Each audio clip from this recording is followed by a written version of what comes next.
Please like this video and listen to my story till the end and let me know which city you're listening from. That way, I can see how far my story has traveled. The instant Dr. Jonas Whittaker stepped into the hospital room, his face drained of color and his clipboard trembling just slightly in his hand, I felt a chill in my bones. I'd expected bad news, but not this. Not in a million lifetimes. I could feel the pulse in my neck thudding like a hammer, echoing worse than any alarm. For 42 years I had built my life, brick by brick, and in a heartbeat it all seemed to crumble. Dr. Whittaker took a breath that sounded like it carried the weight of the worst storm. "Mrs. Diana Carter," he said gently, voice softer than I would have ever expected from someone bearing dreadful tidings. "Due to severe complications from the accident, your vital organs are failing. I'm afraid your time is extremely limited." I stared at him. The words wrapped around me like a blanket soaked in ice. Limited. He said I had 3 days, not weeks, not hours, but 3 painful, impossibly short days. I tried to breathe. Really, I did. But the air betrayed me. It felt like sand slipping through desperate fingers. I turned, hoping for comfort, for empathy, for someone. Instead, what I saw made my heart stall. My daughter-in-law, Vanessa, stood by the bed, her hands pressed to her face with dramatic sobs, the kind you see in movies. Her shoulders shook theatrically, but when her fingers trembled just enough to reveal her eyes, my gut plummeted. Those eyes, they were dry. No tears. Only a glint I couldn't quite name at first, something unholy, wild with relief. My son Ethan didn't move when I looked at him. He just stood there, an odd half-smile curling on his lips like he'd been waiting for a moment like this his whole life. Then silence, thick and suffocating. Dr. Whittaker stepped out to give us privacy, or so he thought. The moment the door clicked shut, Ethan leaned in, not with concern, but with triumph radiating off him like heat from flames. "It's finally happening, Mom," he breathed, his voice slick with something like victory. "All your assets, they'll be mine. Vanessa and I won't have to wait any longer." That hit me like a punch to the ribs. A shocking, brutal thud of disbelief that left my breath whimpering for mercy. Vanessa turned from the wall, wiping imaginary tears with theatrical flair. Her smile was cold, colder than any winter I'd ever felt. With a voice that smelled of glee, she rattled off figures, millions, properties, stocks, as if I were already gone. "And then we can go on that tour of Europe we've talked about," she said, voice shimmering with triumph. They laughed. Feral, wild, like animals sniffing prey. And all I could do was lie there, connected to machines that beeped and breathed for me, while their voices excavated pieces of my heart. I closed my eyes, not in pain, but in rising panic. 35 years I had devoted to nurturing my son, raising him alone after his father died suddenly when Ethan was just 6. I had wrestled with obstacles that would have broken other people. I had poured every heartbeat into giving him more than I ever had. And this was my reward. Vanessa whirled around and continued chattering, oblivious to anything resembling humanity. "When should we start the paperwork?" she asked with a grin that made my stomach churn. "I already arranged for expedited processing. Once we have access to the accounts, everything will be settled in less than a week." A week. As if living was an inconvenience they couldn't wait to finish. Every word was another blade in my chest. They discussed yachts, cruises, penthouses, like I was a dead statistic on a ledger. Liquidation value. Asset transfer. Capital gains. No compassion. No remorse. Just greed bleeding from every syllable. And then, as they finally turned to leave the room, still smiling, something deep inside me ignited. Not desperation. Not fear. But pure, burning anger that began to pulse through my veins like wildfire. Before we continue, have you ever felt betrayed by someone you trusted with your whole heart? Drop a yes or no in the comments, and tell me what happened. I read every single message, But just when I thought I'd reached the lowest depth of disbelief and pain, something unexpected happened that would change everything I thought I knew. In the next part, you'll discover that the diagnosis wasn't what it seemed, and an old friend reveals a truth that turns this whole story on its head. The door opened again, quiet, careful, too careful. Dr. Jonas Whittaker stepped back in, but this time, his whole presence had changed. He didn't carry that stiff, clinical coldness anymore. No clipboard. No manufactured sympathy. Instead, he walked in like a man holding a secret too heavy for one heart alone. He sat beside me, and for a moment, just looked, like he was seeing not a patient but a person. A friend. "Diana," he said quietly, "I heard everything." My breath caught. "What?" He leaned forward, his eyes glinting with something intense and deeply personal. "I left the intercom on. By mistake."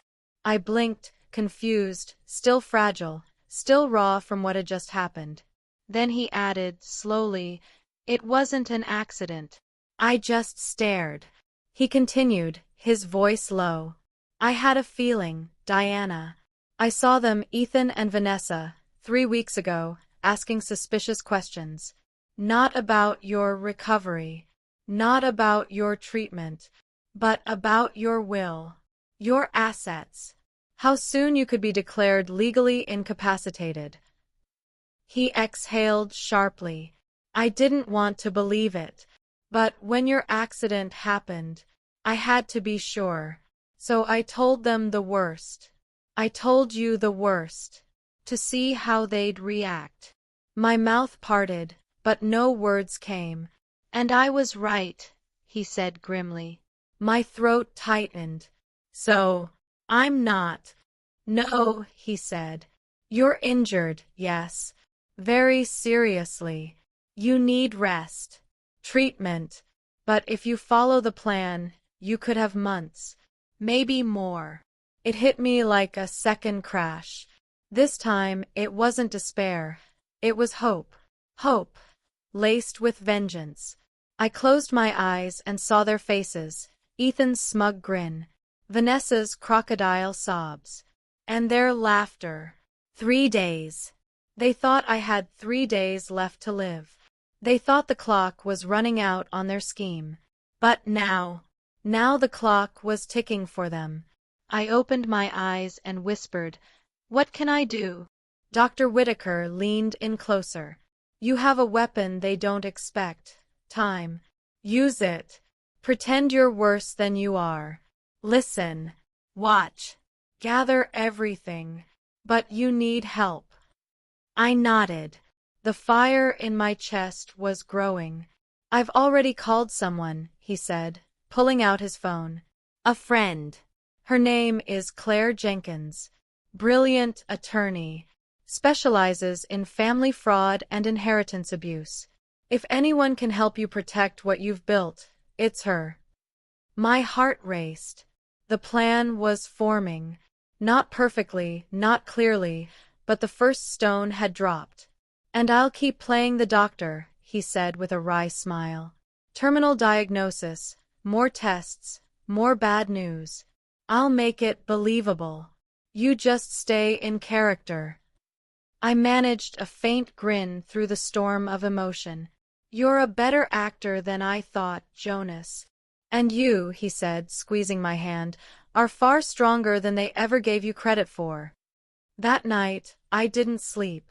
Not because of pain, but because of possibility. Because for the first time since the accident, I wasn't afraid of dying.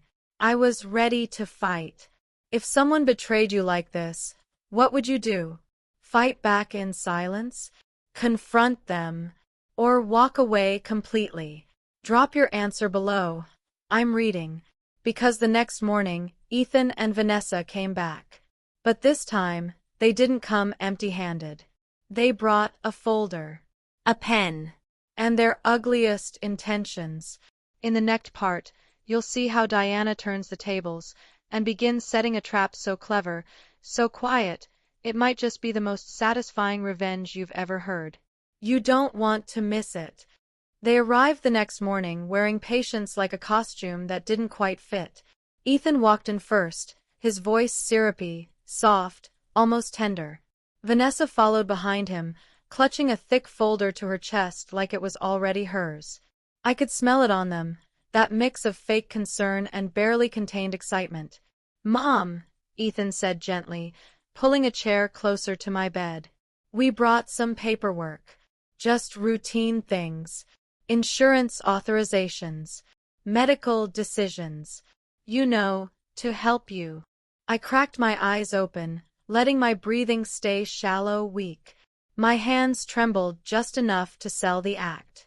Inside, my heart was pounding so hard I thought the machines might rat me out. Vanessa slid the folder onto the tray table with a smile that made my stomach twist. "Nothing important," she said sweetly. "Just signatures. We don't want you worrying about paperwork right now." I glanced down. Power of attorney. Property transfers. Bank access authorizations. My empire reduced to ink and greed. I swallowed and whispered, "I'm so tired. Maybe later." I saw it, the flash of irritation in Ethan's eyes, gone in half a second. Vanessa's jaw tightened before she recovered. "Of course," Ethan said, forcing warmth back into his voice. "Tomorrow then." Tomorrow. They loved that word. They talked while they thought I was drifting. About my downtown properties. About the vacation home I bought with my first big deal. About furniture they'd sell, and what they'd keep. Like vultures circling a body that hadn't even stopped breathing. After they left, a nurse stepped in, Martha. Mid-50s. Kind eyes. No-nonsense voice. She adjusted my fore, leaned in, and whispered, "I'm not supposed to say this, but your son and his wife were talking in the hallway." My heart skipped. "About what?" She hesitated, then said it anyway. "About hoping you'd slip into a coma soon. About how that would make things easier." Something inside me went cold. Then hot. Then solid. That afternoon, Dr. Whitaker arranged my discharge. In front of Ethan and Vanessa, he didn't sugarcoat anything. 3 days, he said firmly. Possibly less.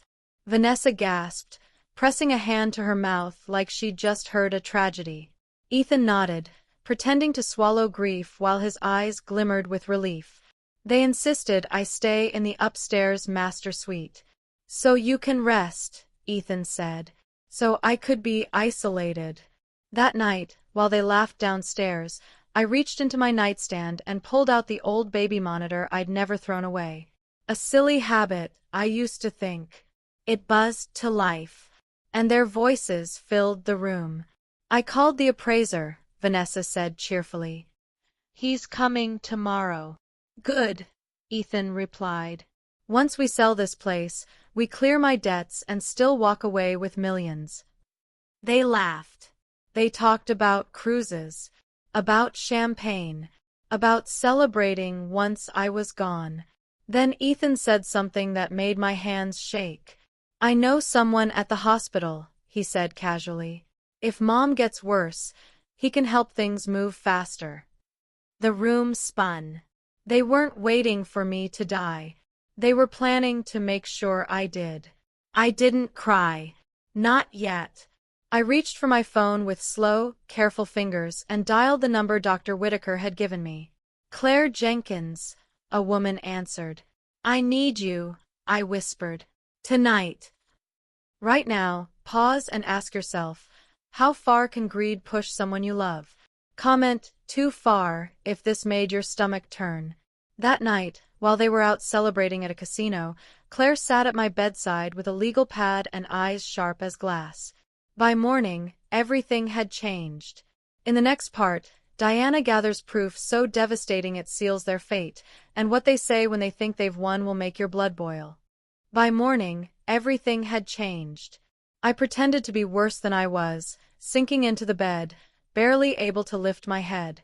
My voice was weak, as I carefully whispered to the nurse, "Martha, please, Tell them I'm not doing well. She nodded. I'll let them know. The plan was simple. Keep playing the part. Keep them thinking they were winning. Let them believe they had me cornered. But it wasn't just about letting them think I was dying. It was about watching, waiting for them to slip, for them to make the mistake that would seal their fates. I could hear Ethan and Vanessa in the hallway as they spoke in low voices. From where I lay, I could see their shadows moving back and forth. Then, the door clicked open. "Mom, we brought you some water," Ethan said, his voice as sweet as ever, like he hadn't just spent the last 24 hours discussing the best way to profit off my death. Vanessa stood behind him, clutching another folder, but this time her smile didn't even reach her eyes. It was too rehearsed. "I'm so sorry you're not feeling better," she said, leaning in and placing her hand on my forehead, pretending to be concerned. I barely moved, just enough to keep the act alive. The bed creaked as I shifted, my hand weakly reaching out for the papers she was holding. "Mom," Ethan said, his voice tightening just a fraction, "we really need you to sign these. It's just to make sure everything is sorted. For the future." The future. They were already planning it. My death, my estate, my money. I squinted at the papers as if they were too blurry to read. Property transfers. Power of attorney. Bank accounts, everything, handed over. I trembled. "I can't see clearly. Please, tomorrow?" Ethan sighed, just loud enough for me to hear.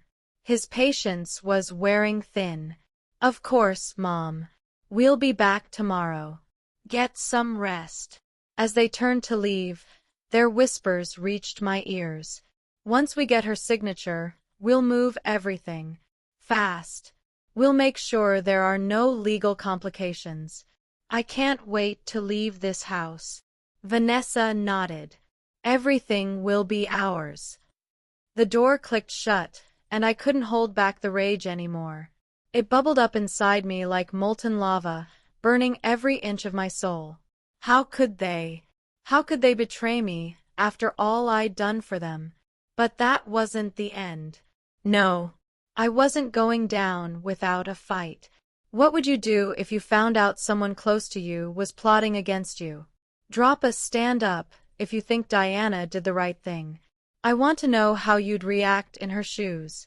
That evening, Claire Jenkins arrived, looking calm and composed, as always. She held a folder of her own. "You did well," she said, smiling at me. "I've gathered everything we need. You were right to wait." I nodded, my pulse racing. This was the moment. With the information we had gathered, their words, their actions, their own greed, we had them cornered. "Do you think they'll slip up again?"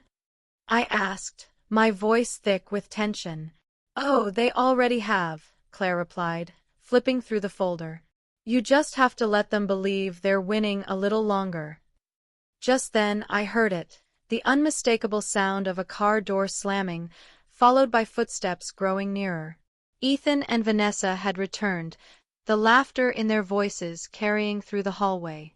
I took a deep breath, knowing that the next few hours would change everything. I would play my part as planned. But this time it would be different. This time, the trap was set. In the final part, the truth is revealed, and Diana takes back what was stolen from her, but the price of justice may be higher than she ever imagined. You won't want to miss the shocking conclusion. The night dragged on, but I barely noticed. I lay in my bed, listening as Ethan and Vanessa talked downstairs, their voices full of false comfort, full of greedy plans for the future. Every word they spoke was another weight on my chest. I could feel the rage simmering beneath the surface, but there was no room for recklessness now. No, I had to wait. I had to make them believe they were winning, right until the moment everything came crashing down. The next morning, everything was in place. Claire had prepared everything we needed: legal documents, recordings, and the final piece of the puzzle. I could feel the tension in the air. They were about to make their biggest mistake. Ethan and Vanessa arrived with that same fake sweetness in their voices. They were so close. "Mom, we really need your signature today," Ethan said, his eyes shining with anticipation. He handed me the papers again, the same ones I had seen a dozen times already. "We're almost there." I pretended to be weak, to struggle with the pen. "I'm so tired. I don't think I can."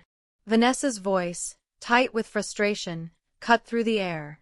"Just sign it, Diana. You're not getting any younger. We've been patient long enough." I saw the flash of impatience in Ethan's eyes.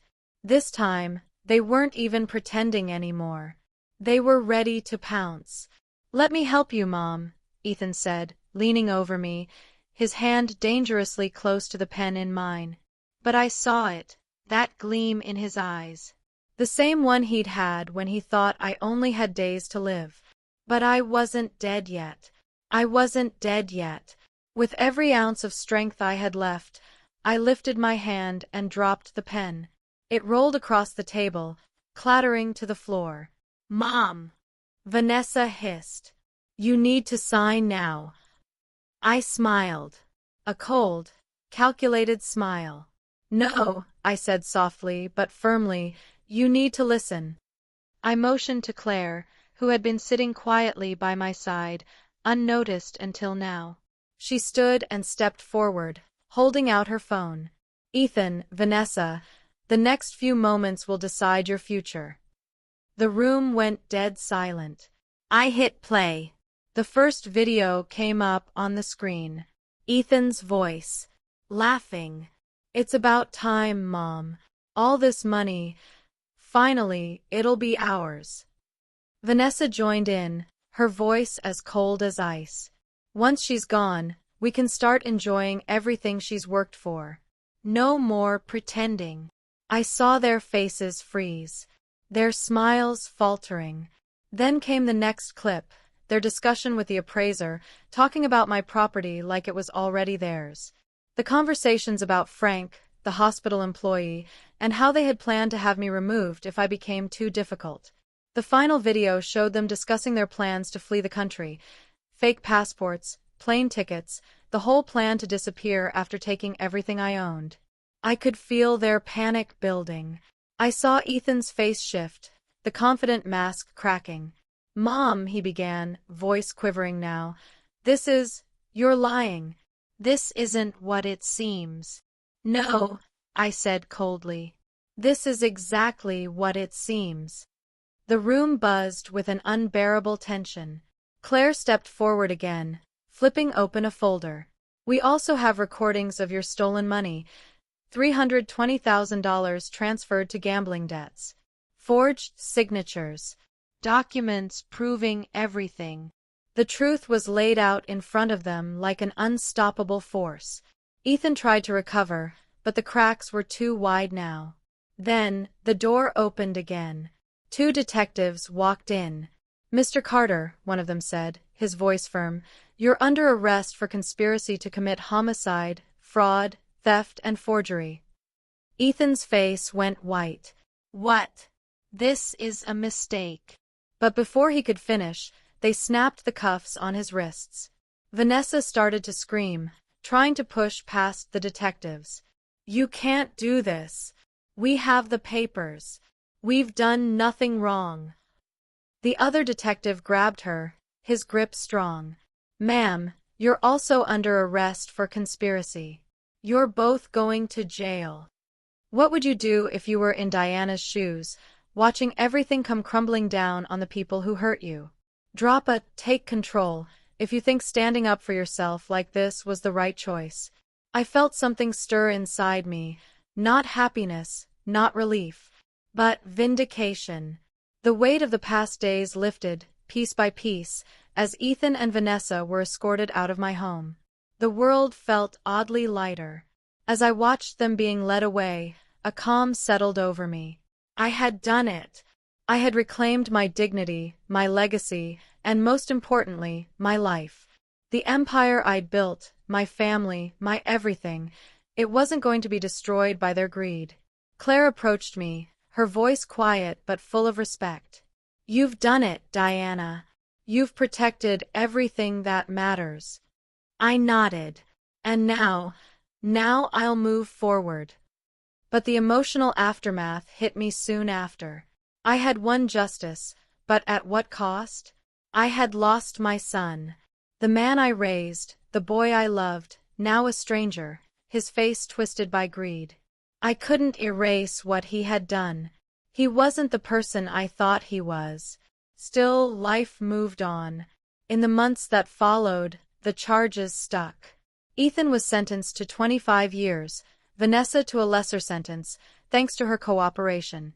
But the real reward for me was knowing that my grandchildren, the innocent victims in all of this, would grow up in a world without that toxicity. I did what I had promised myself. I transformed my pain into purpose.